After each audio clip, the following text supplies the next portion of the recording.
Hey everyone, this is Al from Music Store Live. We're very lucky to have John Stowell in the studio with us today.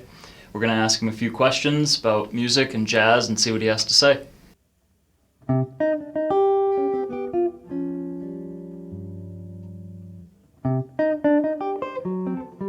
John, when I listen to you play, I'm really struck by how you can manipulate the limitations of the guitar in a creative way.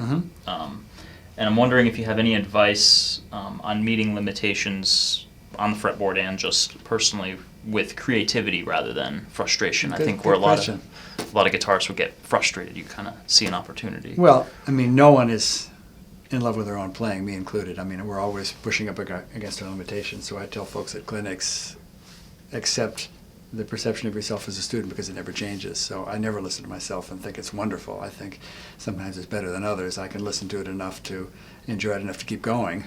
But I think we're all our own harshest critics, and we're trying to get better most of the time. I'm never really completely satisfied, and most people will tell you the same thing.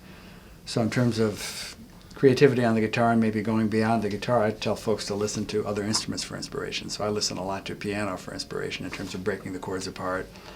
And the guitarist, you and I spoke earlier today at a workshop that our friend Jerome Monticino set up, and we were talking about how guitarists can appropriate some devices from a piano player the way Jimmy Weibel would on the guitar, or Ted Green would, or Gene Bertoncini would. So some of that is classical in the sense of voice leading and inner voice movement. Some of it is really coming from piano.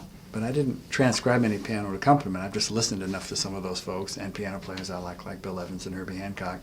So that I think in my case it's sort of come in by osmosis. And the nuts and bolts part is just assembling some voicings that allow me to try to incorporate some of those concepts.